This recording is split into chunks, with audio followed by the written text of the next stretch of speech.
तत्सत। श्री गणेशाय नमः। श्रीमद् भागवत महापुराणम स्कंद 11। परिचय। स्कंद 11 में 31 अध्याय हैं। इन अध्यायों में राजा जनक व 9 योगियों के संवादों का वर्णन मिलता है। साथ ही इसी स्कंद में यदुवंश के संहार का विश्लेषण किया गया है। ओम नमो भगवते वासुदेवाय। अध्याय 10 लौकिक तथा पारलौकिक भोगों की असारता का निरूपण। भगवान श्री कृष्ण कहते हैं, प्यारे उद्धव, साधक को चाहिए कि सब तरह से मेरी शरण में रहकर गीता, 5 रात्र आदि में मेरे द्वारा उपदिष्ट अपने धर्मों का सावधानी से पालन करे।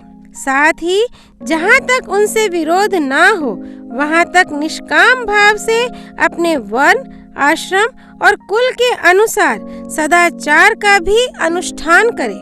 निष्काम होने का उपाय यह है कि स्वधर्मों का पालन करने से शुद्ध हुए अपने चित्त में यह विचार करे कि जगत के विषय प्राणी, शब्द, स्पर्श, रूप आदि विषयों को सत्य समझकर उनकी प्राप्ति के लिए जो प्रयत्न करते हैं उसमें उनका उद्देश्य तो यह होता है कि सुख मिले, परंतु मिलता है दुख।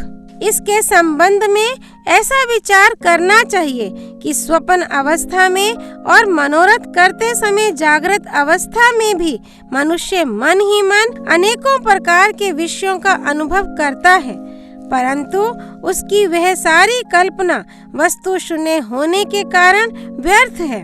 वैसे ही इंद्रियों के द्वारा होने वाली भेद बुद्धि भी व्यर्थ ही है, क्योंकि यह भी इंद्रिय जन्य और नाना वस्तु विषयक होने के कारण पूर्ववत असत्य ही है।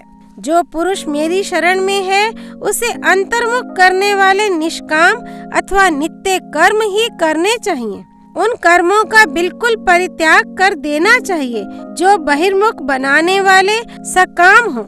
जब आत्मज्ञान की उत्कट इच्छा जाग उठे तब तो कर्म संबंधी विधि विधानों का भी आदर नहीं करना चाहिए। अहिंसा आदि यमों का तो आदर पूर्वक सेवन करना चाहिए, परंतु शौच, पवित्रता आदि नियमों का पालन शक्ति के अनुसार और आत्मज्ञान के विरोधी ना होने पर ही करना चाहिए। जिज्ञासु पुरुष के लिए यम और नियमों के पालन से भी बढ़कर आवश्यक बात यह है कि वह अपने गुरु की, जो मेरे स्वरूप को जानने वाले और शांत हों, मेरा ही स्वरूप समझकर सेवा करे। शिष्य को अभिमान ना करना चाहिए। वह कभी किसी से डहा ना करे, किसी का बुरा ना सोचे।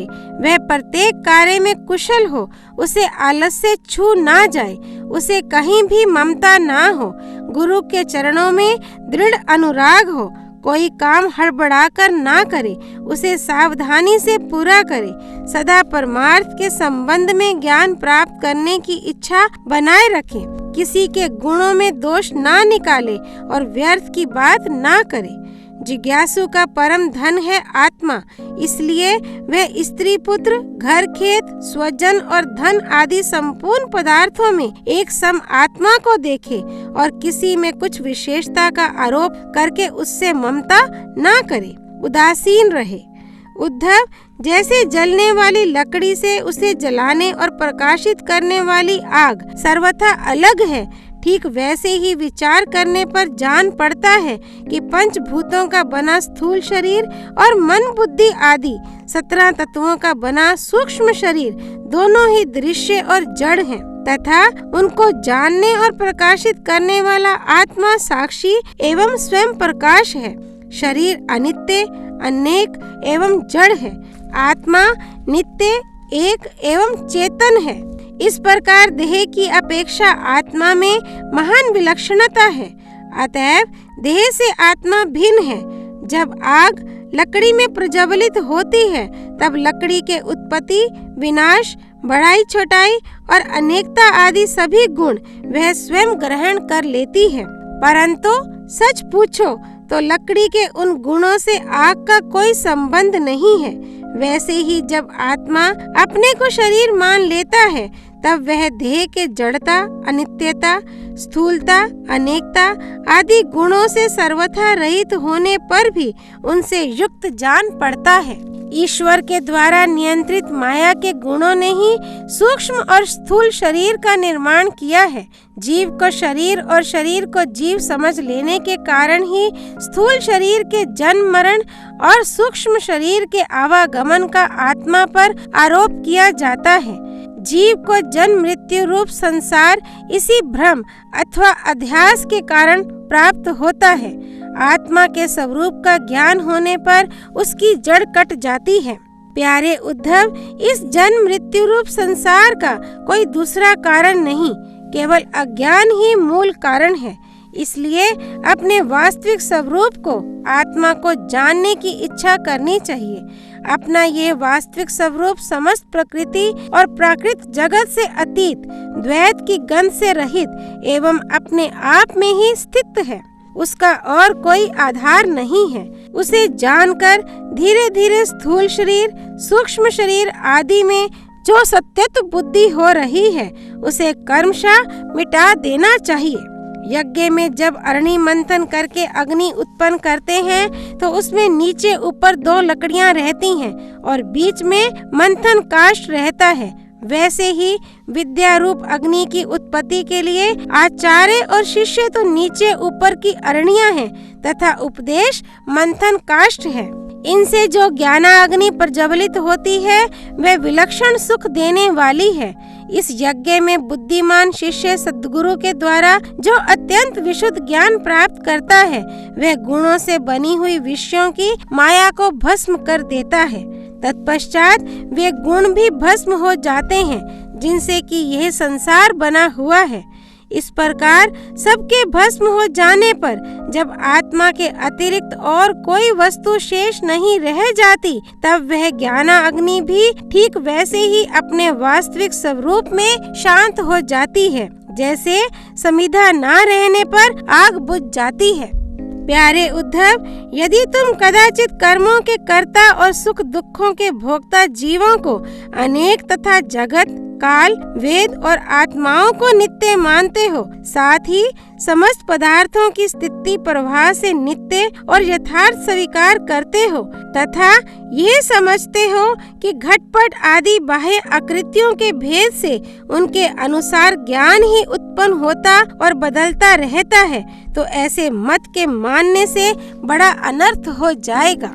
क्योंकि इस प्रकार जगत के कर्ता आत्मा की नित्य सत्ता और जन्म मृत्यु के चक्कर से मुक्ति भी सिद्ध ना हो सकेगी।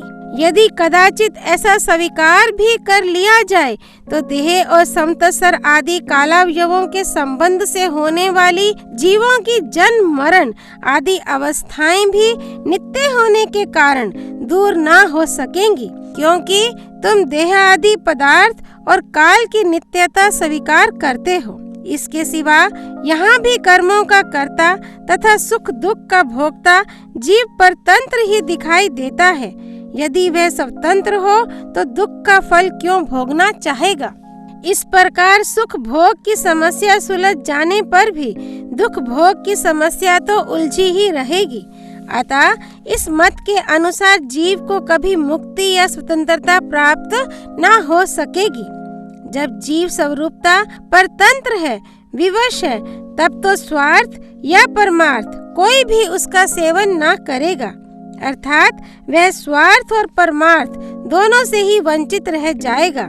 यदि यह कहा जाए कि जो भली भांति कर्म करना जानते हैं वे सुखी रहते हैं और जो नहीं जानते उन्हें दुख भोगना पड़ता है, तो ये कहना भी ठीक नहीं, क्योंकि ऐसा देखा जाता है कि बड़े बड़े कर्म कुशल विद्वानों को भी कुछ सुख नहीं मिलता और मूढ़ों का भी कभी दुख से पाला नहीं पड़ता। इसलिए जो लोग अपनी बुद्धि या कर्म से सुख पाने का घमंड करते हैं उनका वह अभिमान व्यर्थ है।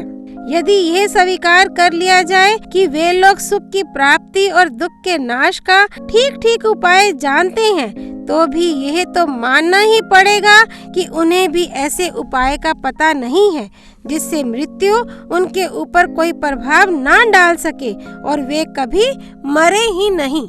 जब मृत्यु उनके सिर पर नाच रही है, तब ऐसी कौन सी भोग सामग्री या भोग कामना है जो उन्हें सुखी कर सके? भला जिस मनुष्य को फांसी पर लटकाने के लिए वध स्थान पर ले जाया जा रहा है, उसे क्या फूल, चंदन, स्त्री आदि पदार्थ संतुष्ट कर सकते हैं? कदापि नहीं।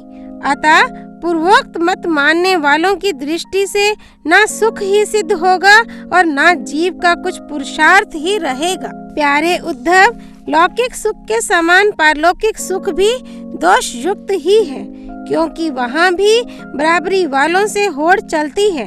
अधिक सुख भोगने वालों के प्रति असूया होती है, उनके गुणों में दोष निकाला जाता है और छोटों से घृणा होती है। प्रतिदिन पुण्य क्षीण होने के साथ ही वहाँ के सुख भी क्षय के निकट पहुँचते रहते हैं और एक दिन नष्ट हो जाते हैं। वहाँ की कामना पूर्ण होने में भी यजमान, ऋत्विज और कर्म आदि की त्रुटियों के कारण बड़े बड़े विघ्नों की संभावना रहती है। जैसे हरी भरी खेती भी अतिवृष्टि, अनावृष्टि आदि के कारण नष्ट हो जाती है, वैसे ही स्वर्ग भी प्राप्त होते होते विघ्नों के कारण नहीं मिल पाता। यदि यज्ञ यागादि धर्म बिना किसी विघ्न के पूरा हो जाए, तो उसके द्वारा जो स्वर्गादि लोक मिलते हैं, उनकी प्राप्ति का प्रकार मैं बतलाता हूँ। सुनो। यज्ञ करने वाला पुरुष यज्ञों के द्वारा देवताओं की आराधना करके स्वर्ग में जाता है और वहाँ अपने पुण्य कर्मों के द्वारा उपार्जित दिव्य भोगों को देवताओं के समान भोगता है। उसे उसके पुण्यों के अनुसार एक चमकीला विमान मिलता है और वह उस पर सवार होकर सुर सुंदरियों के साथ विहार करता है। गंधर्वगण उसके गुणों का गान करते हैं और उसके रूप लावण्य को देखकर दूसरों का मन लुभा जाता है। उसका विमान वह जहाँ ले जाना चाहता है वहीं चला जाता है और उसकी घंटियाँ घनघनाकर दिशाओं को गुंजारित करती हैं। वह अप्सराओं के साथ नंदनवन आदि देवताओं की विहार स्थलियों में क्रीड़ाएं करते करते इतना बेसुध हो जाता है कि उसे इस बात का पता ही नहीं चलता कि अब मेरे पुण्य समाप्त हो जाएंगे और मैं यहाँ से ढकेल दिया जाऊंगा। जब तक उसके पुण्य शेष रहते हैं, तब तक वह स्वर्ग में चैन की वंशी बजाता रहता है, परंतु पुण्य क्षीण होते ही इच्छा न रहने पर भी उसे नीचे गिरना पड़ता है, क्योंकि काल की चाल ही ऐसी है। यदि कोई मनुष्य दुष्टों की संगति में पड़कर अधर्म परायण हो जाए, अपनी इंद्रियों के वश में होकर मनमानी करने लगे, लोभवश दाने दाने में कृपणता करने लगे, लंपट हो जाए अथवा प्राणियों को सताने लगे और विधि विरुद्ध पशुओं की बलि देकर भूत और प्रेतों की उपासना में लग जाए, तब तो वह पशुओं से भी गया बीता हो जाता है और अवश्य ही नरक में जाता है। उसे अंत में घोर अंधकार, स्वार्थ और परमार्थ से रहित अज्ञान में ही भटकना पड़ता है। जितने भी सकाम और बहिर्मुख करने वाले कर्म हैं, उनका फल दुख ही है। जो जीव शरीर में अहंता ममता करके उन्हीं में लग जाता है, उसे बार बार जन्म पर जन्म और मृत्यु पर मृत्यु प्राप्त होती रहती है। ऐसी स्थिति में मृत्यु धर्मा जीव को क्या सुख हो सकता है? सारे लोक और लोकपालों की आयु भी केवल एक कल्प है, इसलिए मुझसे भयभीत रहते हैं। औरों की तो बात ही क्या, स्वयं ब्रह्मा भी मुझसे भयभीत रहते हैं, क्योंकि उनकी आयु भी काल से सीमित केवल 2 प्रारब्ध है, सत्व, रज और तम। ये तीनों गुण इंद्रियों को उनके कर्मों में प्रेरित करते हैं और इंद्रियां कर्म करती हैं। जीव अज्ञानवश सत्व, रज आदि गुणों और इंद्रियों को अपना स्वरूप मान बैठता है और उनके किए हुए कर्मों का फल सुख दुख भोगने लगता है। जब तक गुणों की विषमता है, अर्थात शरीर आदि में मैं और मेरेपन का अभिमान है, तभी तक आत्मा के एकत्व की अनुभूति नहीं होती। वह अनेक जान पड़ता है और जब तक आत्मा की अनेकता है, तब तक तो उन्हें काल अथवा कर्म किसी के अधीन रहना ही पड़ेगा। जब तक परतंत्रता है, तब तक ईश्वर से भय बना ही रहता है। जो मैं और मेरेपन के भाव से ग्रस्त रहकर आत्मा की अनेकता, परतंत्रता आदि मानते हैं और वैराग्य ना ग्रहण करके बहिर्मुख करने वाले कर्मों का ही सेवन करते रहते हैं, उन्हें शोक और मोह की प्राप्ति होती है। प्यारे उद्धव, जब माया के गुणों में शोभ होता है तब मुझ आत्मा को ही काल, जीव, वेद, लोक, स्वभाव और धर्म आदि अनेक नामों से निरूपण करने लगते हैं। ये सब मायामय हैं। वास्तविक सत्य मैं आत्मा ही हूँ। उद्धव जी ने पूछा, भगवान, ये जीव देह आदि रूप गुणों में ही रह रहा है, फिर देह से होने वाले कर्मों या सुख दुख आदि रूप फलों में क्यों नहीं बंधता है? अथवा ये आत्मा गुणों से निर्लिप्त है, देह आदि के संपर्क से सर्वथा रहित है, फिर इसे बंधन की प्राप्ति कैसे होती है? बद्ध अथवा मुक्त पुरुष कैसा बर्ताव करता है, वह कैसे विहार करता है, या वह किन लक्षणों से पहचाना जाता है, कैसे भोजन करता है और मल त्याग आदि कैसे करता है, कैसे सोता है, कैसे बैठता है और कैसे चलता है? अच्युत, प्रश्न का मर्म जानने वालों में आप श्रेष्ठ हैं, इसलिए आप मेरे इस प्रश्न का उत्तर दीजिए। एक ही आत्मा अनादि गुणों के संसर्ग से नित्य बद्ध भी मालूम पड़ता है और असंग होने के कारण नित्य मुक्त भी। इस बात को लेकर मुझे भ्रम हो रहा है। अध्याय 10 संपूर्ण। श्री विष्णु भगवान की जय। द्वारकाधीश भगवान श्री कृष्ण की जय। द्वारकापुरी की जय। कृष्णा अर्पणमस्तु। वृंदावन बांके बिहारी लाल की जय। जय जय श्री राधे।